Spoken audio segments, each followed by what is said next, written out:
introduce yourself to the world and tell us what you got here. G'day, my name's Toby. I'm with a company called Bruder. We've only got the two trailers on display here at the moment. This is the EXP8. You can just see over my right shoulder here. If you want to come with me, I'll give you a bit of a tour of it. Probably what makes these products quite unique is traditionally a travel trailer is built on mass production, or a trailer that's designed to stay stationary. For us, it's really about how a trailer performs. So probably one of the most unique features is the patented suspension that we have here. If you actually measure out what a trailer normally has in terms of suspension travel, you'll find that it really only has about 4 to 5 inches of usable wheel travel. This has 12 inches. Now, to put that in perspective, if you're using a proper four-wheel drive, it's going to have over 10 inches of wheel travel as well. So really all we're doing is bridging the gap between what a vehicle that's supposed to go off-road has and what a trailer should have, in our opinion. So with this suspension system, you can raise any one of its wheels. So if you busted a wheel bearing, got a flat tire, or had some catastrophic failure, you can raise any one of its wheels. So you don't need a jack. You don't need a jack. You can tie it with 3 wheels, 2 wheels. It's also certified engineered to handle 5 times the maximum of what this trailer can handle. Wow. So we use the same suspension system on some of our designs for defense. It's also being used on mobile geology labs throughout deserts around the world. It's a trailing arm suspension with airbags, huh? Yeah, so it's, now I'll just go to the tablet so you can see how it works. But everything that the trailer has gets mirrored onto a device like this. So I switch it across to the suspension here. I can lower the left side by pressing down. Oh, so if you're a person that is, how do I say, vertically challenged, and you don't want to have a big step, this will come down 12 inches. Wow. And I hope no one's inside the trailer at the moment because they're about to get clear, a bit of a all clear. surprise. Hopefully there's nobody out there. Oh, look at that. It's actually tilting. Yeah, so that will, then you can turn your compressor on and off. Everywhere through here you've got switches, so your battery voltage systems. So we use a 48 volt system. This particular trailer has what we call quad voltage. So if you're a global traveler in America, you're obviously used to 110 volt. Around the rest of the world, you might be 240, 210. Oh, wow. It's a 48 volt system with 1600 watt of solar and over 20 kilowatt hours. So when Tesla originally came out with their Powerwalls, they were around 3 kilowatts. This is 20 kilowatts, so it gives you an idea of roughly the power. Yeah. So you can run 2 air conditioning systems full strap on this trailer, fridges, induction cooktops, everything, etc. Wow. And you're going to be able to stay off grid for as long as you like. On some of the bespoke builds, we also have systems that suck humidity out of the air and produce their own drinking water. I've seen that tech before, at Overnight Expo. Yeah, so you're really very much off grid. True off-grid. True off-grid, yeah. Other than your food. I mean. Other than your food, yeah. So you've got also pressurizing systems on the trailer. So on the front, you'll see this big black thing with 2 filters on it. So when you're traveling down a dusty road, you'd go onto your switch panel on your phone, you'd hit the pressure fan button there, and you can hear that blowing away. Positive pressure, huh? So positive air pressure is forced in so that dust can't suck into your trailer. The other advantage you have is you'll notice that the lighting system at the moment is orange on the outside. You can change all the lights internally to whatever color. Orange works best because it attracts less bugs. You turn on the pressurizing system, you crank up the air conditioning, no bugs are going to follow you in there, or any ones that are in there are going to get blasted out. Yeah. That's the idea behind it. That's really smooth. I've never actually seen that before. That's great. Wow. The trailers are made out of a quad weave epoxy fiberglass. So that's a little over 1.5 inches thick in terms of its core inside. We find that's good for temperatures up above 100 degrees Fahrenheit and well below freezing, but if you're going to into the Arctic Circle for extended periods of time, you can get an Arctic pack, and then you've got additional heating systems. They have a diesel system as standard, but yeah, you can have underfloor heating and a whole bunch of other things. So you guys are from Australia, right? Yeah, it's an Australian So you're used to the heat? Yeah, used to the heat. The cold's new for us, but we've been selling in the States now for about 6 years. Wow. So a few of our clients are up in the Rocky Mountains above 10,000 feet and things like that, so we learn a bit. Like the original diesel systems, they don't like going to altitude, so you have to adjust the jets. And so this is the EXP8. It's designed mainly for internal living. I'll show you through an EXP7 in a minute. That's what we call a hybrid trailer, so it's inside and outside living. at the front. You can have different off-road couplings that you fit. This is quite a generic one, or quite a commonly used one, called a DO35. A lot of people get a misconception with off-road couplings. Your standard ball coupling does have still a reasonable amount of range, but what this does is it gives you slightly more range, but more importantly, you can tow it off-road at higher speed without that constant annoying knocking sound. Oh, yeah. It's a very tight fit. It's got electric disc brakes, ventilated. There's a Hydrostar there, so like a hydraulic braking system. You can opt for different security systems, so if someone stole your trailer and you see it moving, you can activate the brakes remotely, so you can have a bit of fun with them. Nice. This particular trailer has the shower and the toilet area in the one spot, but it's designed with having the two doors in here. It's really about, if you're somewhere, say you're having a surf, if you're on the beach or you're in the snow and you've got a wet jacket or something like that, you can come straight into what we would call our wet room. It's also got its own individual heating system in here, so you can dry off your stuff and then move into that area clean. This is actually really smart. I actually am shocked that no one else really does this. Yeah, we actually have a design registered this, so most people can't do it unless they're breaking some rules. That is very cool. Then you have an outside shower as well. So if you wanted to wash down your feet or you needed to do something like that. Warnings are on both sides of the trailer.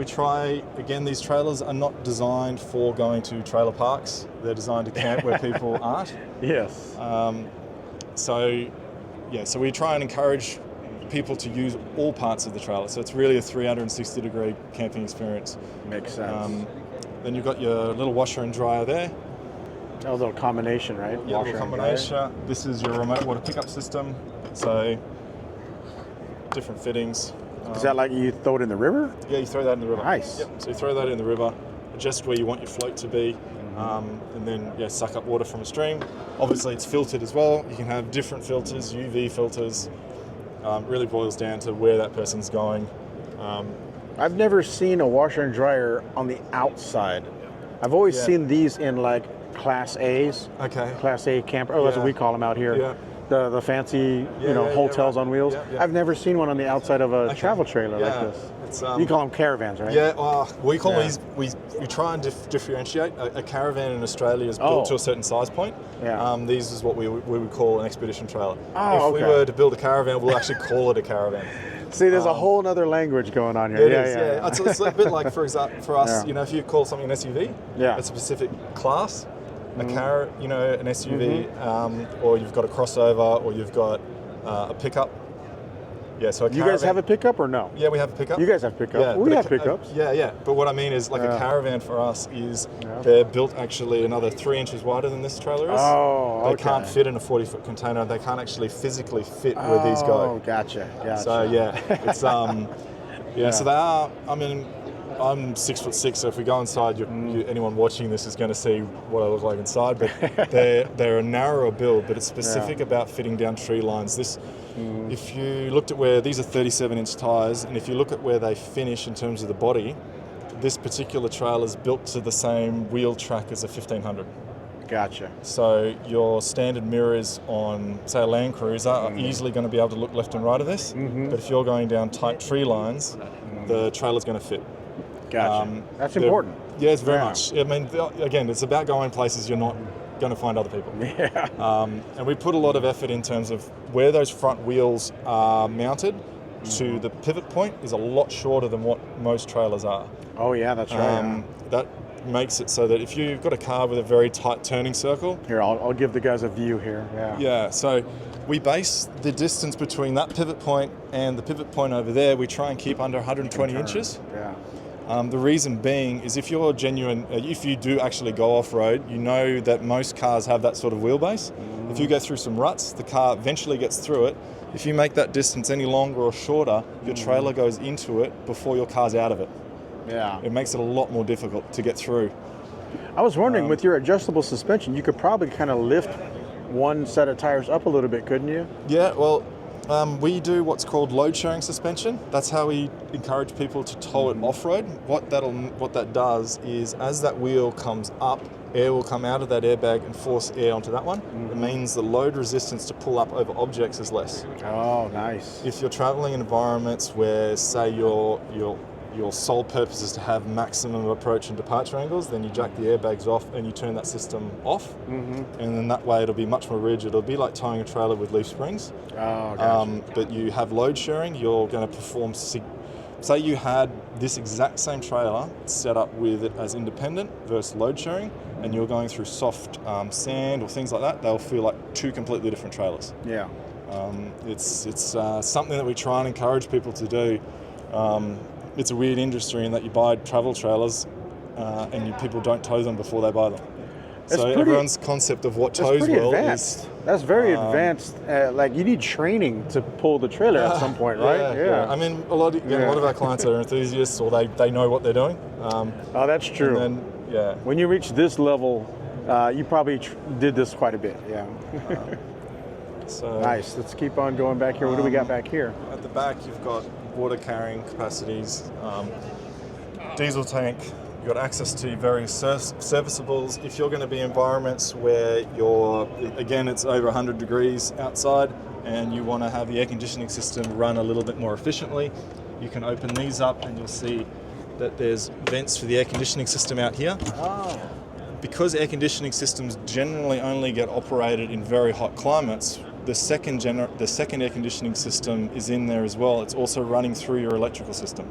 So if your electrical system stays cool, it's more efficient, and two air conditioning systems running at lower output is more efficient than one air conditioning system running flat narca. Makes sense. So at the back, there's a winch just hidden away underneath there. I can see it here. We'll give the guys a shot. There's a winch right there. Yeah. There's another view of the suspension back here as well. Yeah, it's probably got some wires for the rock sliders underneath there. And now, of course, you got to have a backup camera. Yeah. Yep. Make life a little easier. There's a spoiler at the back which does actually serve a purpose. Here in the States, you don't in Australia we have so many dusty roads that actually creates a bit of an eddy at the back. If we didn't have that and you travel a lot through the dust, you end up with dust sitting over your windows. Oh, yeah. We got dust out here too. This is Nevada. We got lots of dust in Nevada. Yeah. So that's why it's got the pressurizing system as well. Pressurizing system doubles up as well if you're going through water. Yes, the doors are all very well sealed, but if you've got positive pressure, water can't suck in. Yeah. And this is the 7. So very similar concept in terms of its construction methods, but it's designed so that you've got inside and outside living. So slide out kitchen with a fridge freezer, but there's also another fridge freezer inside. The cooking is accessed inside or outside. And although it doesn't really look it on first glances, anything that opens on our trailers does have a little slide down midgie mesh. So yeah, I'll get over here and have a look. This is something I noticed the American market is copying from you guys. Is a lot of the outdoor eating and cooking and eating outside. I mean, if you're in a spot where the weather's nice, you're out there to enjoy the environment, right? Exactly. So same goes as with that one. We try and use really big windows and stuff. It's about that is nice. You're going out there to actually enjoy where you are, not isolate yourself from it. Yeah. So this one here. Oh, I that's want to cool. take over. This is good. Yeah. I've actually never seen anybody do this before. That's cool. So this has that, and then you've got you can imagine if you're inside this trailer and you drop that down, you've got that as your backing. Yeah. This is the equivalent. So when you're Nice. So it's really about trying to make it adaptable for inside out. Yeah. And you've also got your midgie mesh here as well, so that slides out.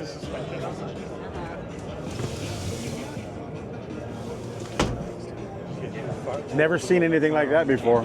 That's a first for me. That's nice. And then inside on this one, you've got the same toilet shower, accessible both inside and out, so similar concept. At the back, you've got, this one doesn't have it fitted, but in here, some people opt for washing machines as well. It's just straight storage. Someone's already been into this one by the feel of it. Oh, that's interesting. There's two doors. Yeah, I guess this is more for storage. Correct. On the outside. So that one needs to be more sturdy because while we design this to fit fuel cans, you do get some people putting all sorts of random things in different spots. So you've got to make it pretty sturdy. It's got to be strong. Yeah. In behind that one's where all your electronics are kept. And then on this side, you have the same bathroom access. Correct. Nice. Yeah, this is a slightly smaller trailer. You can see here there's a demonstration of what it looks like when there's a wheel up in the air. So again, if you had something catastrophic happen, you can keep on going. We do try to encourage clients to get the stud pattern matched to the same as their car. A lot of people travel into remote areas carrying too many spare tyres. If you can raise one of its wheels, I mean, they're a lot of weight, especially if you're dealing with 37s. Yeah. Then you've got so many spare tyres because you've got that ability between your cars. You're not going to be stuck somewhere. You're always going to be able to get out. You know, this brings up a good question. When you have something this significant, like where would you even jack it? Like if you had to jack it up. Yeah. I mean, this makes sense. You need to pull your tires. Yeah, you don't want to have to carry a jack if you don't have to. Yeah. So it's that's nice. Makes it pretty handy. The chassis, or chassis as you guys say it, chassis. They're completely sealed. So by sealed, I mean if you looked at our suspension arms, you can see they're painted red. Normally when people look at suspension arms, they are painted different colours. And people have got this concept that hot dip galvanising something is a good way to make it rust proof. I see that a lot. Yeah, you can't hot dip galvanise something that's sealed, it'll explode. So a sealed chassis means that nothing can actually get inside there, it's not going to rust from the inside out. Your cargo ships, you've got so much stuff in the world on an industrial basis is not hot dip galvanised and survives for a very, very long time. We don't do it because if you hot dip galvanise as well, each chassis is going to be slightly different. It's going to warp in some way, minutely. That's just what happens. We work with very tight tolerances in terms of our construction methods because we build our chassis to completion with the running gear, and then we build our pods basically like a boat hull. Yeah. And they're not going to fit with one another if we're hot dip galvanizing. They're not going to come together nicely. Yeah. So makes sense. Can you give me a tour on the insides now? Yeah. Let's take a look. Yep. Wine rack.